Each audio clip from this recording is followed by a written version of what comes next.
Alright, so this is 4" by 3/8 cold rolled flat steel. Cool. And underneath here, you can put your camera there, is a gear rack that's TIG welded. Okay. Along the bottom.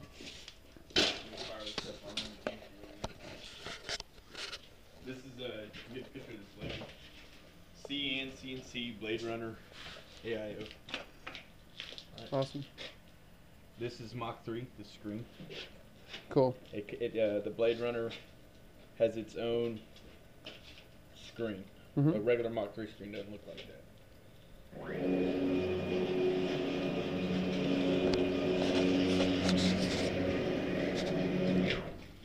Okay. I got these gear reduction drives from Precision Plasma, as well as this Z-axis. I had to fabricate all of this. This is all aluminum that I machined. Can't really tell, it's so dirty. Awesome. And as well as this bracket to hold these gear reduction drives. They're all the same. I think they're like 3.2 to 1.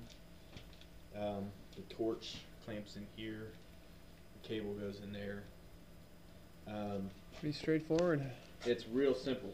This is the same as this, and it's welded to 14 gauge 2" square tubing, which is for weight reasons. These gantry plates, had to make these and machine the spots for all the bearings to go. And the gear rack is TIG welded on here as well. I might have MIG'd it actually. Where'd you get your gear? My gear rack's like steel, specialty steel something. I mean, this is all almost a year and a half old. Almost 2 years old, so it's not straight in my mind anymore. I built this deal. Those are the first parts I cut out. These little side plates. And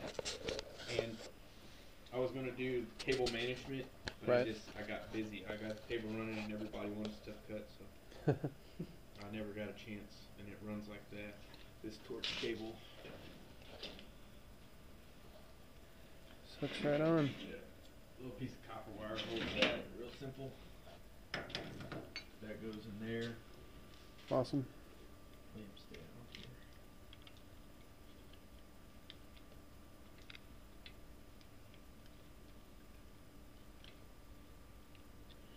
And all this stuff is pretty much, you can buy it in parts, you know. Right. The hard thing is getting it all set up and running right. And that only took me probably a week to get it all tuned. Had you run CNC stuff before, or you just figured it out as you went? I never ran before. That's awesome. Yeah, I knew what I needed. I Googled it. Lo and behold, there was some on the internet, and people were building them. So. Right. Your cut area is 4 feet by 8. The table is 5 by 10. I could put a 5 by 10 sheet on there and cut it, but I had some design errors in my first table, so I can't reach all of it. I leave like an inch band around that I can't get of a 5 by 10 sheet. So that's about it. Real simple. These slats are curved only to keep them from rocking and tilting. It's a good idea. I haven't seen people do that before. So I would probably put the same curve is good, but I would put them closer because tilt ups, like, you know, say you cut this part and it's like that, and it could tilt up, and then in a contour, there's one that would do. Yeah, I sometimes do expanded metal. Yeah. Underneath sheets when I do small parts. So like this one. But you get the idea. Yeah. Oh, you put expanded metal under them? Sucks to sacrifice that, but depends on depends on the cost of that compared to the metal you're cutting. Yeah, I just usually stand above it or walk on top of the table with a magnet. Makes sense. Extendable magnets. Yeah. And how are you doing height control on the torch? This guy also sells this digital torch height control. It doesn't come in that box. You got to get like an electronics box. It's just a card. Okay. And it's got some wires that come out that go into your machine there, and it reads the voltage between the ground and the torch. So same as the plasma cam guys. They just sense the resistance. Sense the resistance there, and it also fires your torch. It turns it on and off, so you don't have to monkey with the handle, put wires in the handle. It's on there, and then this trigger still works. Gotcha. It was all. Do you know what the cost on the electronics was? Man, I think now it's like $3,500, Mm-hmm. and I don't know if that includes the torch height controller. Also got a remote, but I thought it would be really useful, but I don't know use it. Yeah. So, Do you Cool. know what the total materials cost was? I think I spent building the table maybe close to 10,000. But I mean, that's not including any of my labor. Right. You know, that's like plasma cutter, electronics, material. It's really good for a table this size. Yeah, and it'll hold water. I just Yeah. haven't had time to get the water. You know. Do you know what size the stepper motors are? I think they're 620 ounce stepper motors. Looks like. This is for my 5th axis. I got a. I don't know. What does it say on here? 2010 0326. I can probably look it up.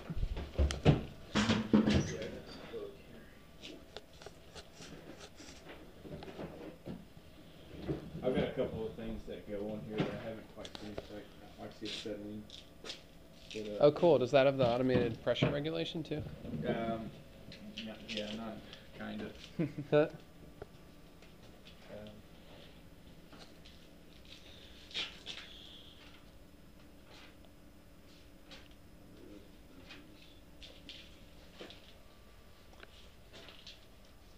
This book is really like all there is to it. I mean, Yeah. you just gotta know it. Cool thing about this is it has plugs on it somewhere. It has two down here. They're A and B. They're labeled A and B. One's a 15 and one's a 10 amp plug. And in your G code, you can write it where it sends power to that, so you can run a router Cool. and leave the switch on, and then that would be your spindle on off. Interesting. Nice. Yeah, and that's what I used to run the air solenoid for the cut oxygen. Okay. And the oxycell. Awesome. So, but I don't have a way to slowly introduce it, so it's just kind of on and off. Yeah. And it takes a while for the pressure to bleed down in the lines. So I'm going to switch to a steel braided line. Gotcha. So that when the cut oxygen's off, a couple of seconds. Right now it's like 4, almost 5 seconds before it quits cutting. Interesting. This looks great. It's a really nice table. But it really got slapped together, you know. Right? If I built another one, I would build it a lot better than this. Sure that doesn't fall. What would you do different? The rails would probably be the same. It'd be a foot wider. It'd be 6 foot wide. It'd be a foot longer. It'd probably be a 6x12 overall, and it would have more legs. You have 6 legs right now? And 6 legs. I think it would have, I don't know, more legs or not. Maybe I'd use heavier wall, 2-inch square tubing underneath. Yeah. But I've never had a problem with it sagging or anything, so I don't know why I'd say that. And this is 3/8. Is this cold rolled as well, or No, that's just 1/4 inch mild? plate. Cool. And I sawed all those. by Wow. hand, you know, 'cause Wow. I didn't have anything to make them with. That's wild. So, I mean, now you can see I use the hell out of it. Piles and stuff. Yeah. I need to clean it out. I just got for him to come for crap. This is some stuff I cut last night. And that was one tip for all of this, and it was still in decent shape, you know? What kind of tips do you use? It's just a hyperphone. You don't use the fine cuts? No, I do that. I wish I had something here. Cool thing about that plasma cutter is you can run the hypertherm, the Power Max. You can use the 30 amp consumables. They go right on there. They screw right on that gun. Or you can use the 45 amp consumables. Interesting. But I recommend, like, that's a great plasma cutter. I think I got some 1/2 inch over here that I've done. I mean, it works good.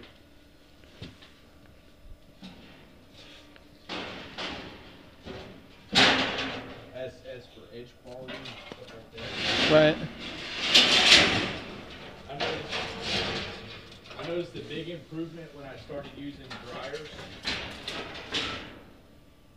When you started using what? Air dryers. Huh. When I filtered the air, like that big black filter. Oh. That's a motor card air filter. Oh, yeah. Looks like a roll of toilet paper. Cool. Interesting. So this is 1/2 inch. You can see here it's nice and square. And then over here where it, here's where it started, it kind of was not working great, and then it got nice and square for the rest of this.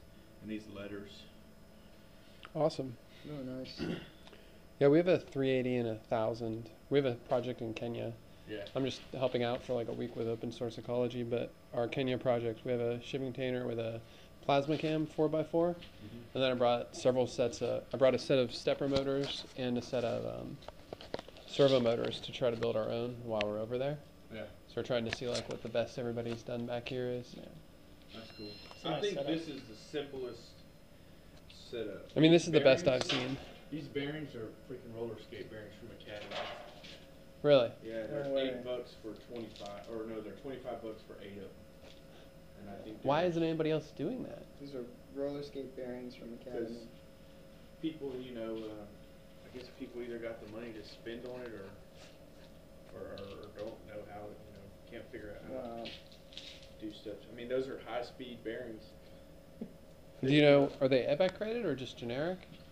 No, they're high-speed, high-dollar bearings. Well, then you just replace them when they wear out. Like, who Yeah, cares? And they're cheap. You just replace them. And then you just threaded this. Yep. I just drilled and tapped those holes. That's brilliant. The bearings on the plasma can are so freaking expensive. Yeah, and then they'll probably use cam follower bearings, Yeah. which you could do, but it's why? Right. You know what I mean? Well, there's no wear on this at all. No. It's a plasma art. Right. You know what I'm saying? Yeah. People want to build these tables that are capable of splitting hairs. It's a Right. plasma art. It's a waste It of time. changes, the curve changes as it cuts. Yeah. You know, the curve over there and the curve time it got over here was not the same. Mm-hmm. Yeah. You know, not by what these guys get out of their tables. And that table, I guarantee, is more accurate than a plasma can. This one right here. I bet. Yeah. I would guarantee. Awesome. Wow. Very cool. And those bearings, do you see how tight that fits together? There's nowhere for that to move. You know? And you were just real careful when you tapped these to get the right distance. Yeah. I think I got some washers in there to shim it where it sticks off of there. And then this right here, I don't know if you can see under here. Oh, and then this one's captive. Yeah, that one's captive, and I just welded that on there. So this one spins, and this one doesn't. You know, I mean, it doesn't take much for that thing to not spin. Anyways, it's not. I mean, it's not perfect, but there's not a laser on there. You know what I mean? Yeah. Right? Gets And the job done. I have yet to cut stuff that gets cut and welded together that didn't fit because of the. That sounds like about the test you should use. I mean, the cut quality looks great. Yeah. This is significantly better than we get with our plasma cam. Yeah. It's really nice. And that's right off the table. That's not cleaned. I mean, you can get some pretty sharp points there. Yeah. And it's, you know, it's relatively square. Mm-hmm. This is at like 80 inches per minute, 82, I think. Really? Yeah. Wow. I mean, it's smooth. That's right a there. little Power Max 445. It's all about clean, dry air. Yeah, interesting. Dry being the key. That's real interesting. Yeah. So then your vertical travel is what, like 12 inches or something? No, my Z-axis I think moves like 4. Okay. You know, it's just way plenty enough. I could have made it more, but I didn't want it dangling down there too low. Yeah. This looks great. It's a really nice setup. It's just simple, man. These right here, these are 2x2 or 1x2 little pieces of tube. Uh-huh. And all I did is slice them up. I think they're 2 inches wide. And then I put them in my little mini mill over there, and I cut a slot in them in the top. Interesting. Not all the way through, so that I went to Home Depot and bought the square nuts. Yeah. They slide in there, and then you can move these around to get them square and parallel with each other. Real easy. You can adjust them. You loosen all these bolts, and they slide in and out. Oh yeah, I see what you're saying. Yeah, Awesome. that's great. So then what you do is you just put one straight and you know, measure some way, measure across, real accurate in a few places. These things, this cold rolled stuff is pretty straight. I mean, I'd say it's straight within 100th in that. I think those are like 9 foot long, or 10 foot long.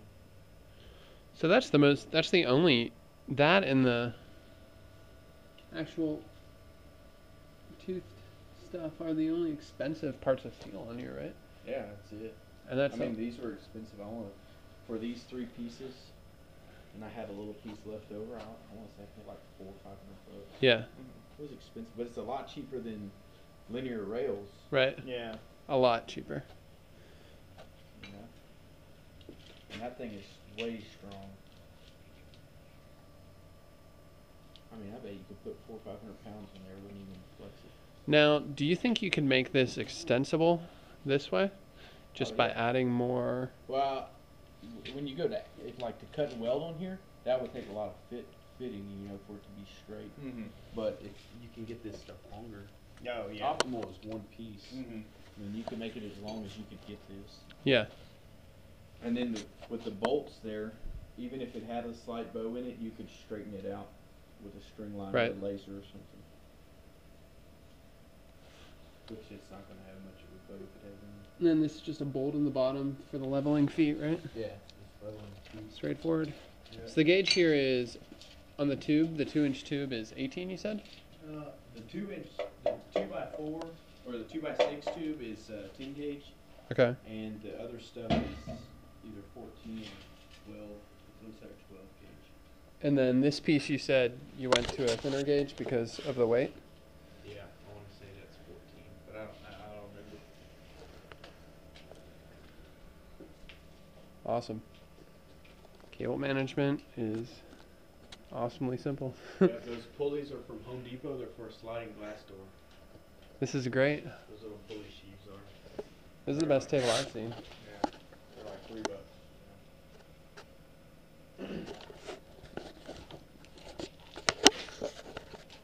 So, 10 gauge, 14 or you said 14 or 18, or Yeah, I would use 10 on all of it. use 10 gauge on all this, and that's 2x2. Yeah, This is 2x6. yeah 2x6 too. This is 3/8 by 4 inch, and then the piece across is 5 feet. Piece this way is I think they're like almost 12 feet. wow. I think they're like 12. And you can cut all but the very edge of a 5 by 10.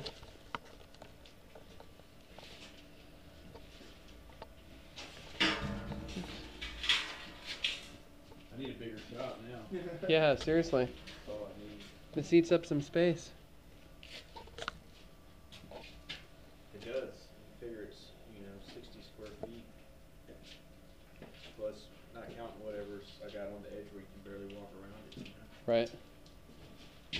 Awesome. I mean, this totally makes sense. It makes a good work table at the height. Oh, another thing I would do, depends if you don't have a tractor or a forklift to load it and unload it. Yeah. The thing that's not so awesome about this design is you can't load it from the side with like a forklift. So you're not going to take a forklift and run a 1-inch sheet up there. But what you can do is if you have a forklift and you're loading a 1-inch sheet, you load it from the end and you just clamp the sheet to the fork, which is what I do. My buddy's got a tractor that barely fits in here with forks on it, and you put the sheet on there and you clamp the sheet on the fork, and then you stick it. It won't fall off the forks. Oh, You gotcha. gotta Cool. clamp it back down. So I've never found a need and been like, well, I wish I could side load. I don't really care. Yeah. I built a little cart out there that I slide sheets. I put a clamp on them, a C-clamp, and I slide them out of the bed of my truck onto that cart, and I wheel the cart up here, and it bumps here, and the arms extend about 3 feet, and I slide it off on the table. Awesome. Load and unload by hand. So I never have to. It's the CNC Blade Runner A10.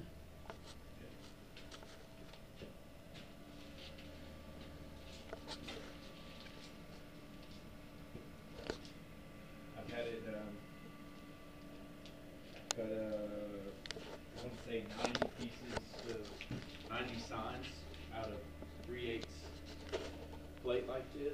this summer, and it was that thermometer said it was 110 degrees in here, and it never shut down, never blinked, just kept working. The case temperature on the computer screen read like 114 degrees. Wow.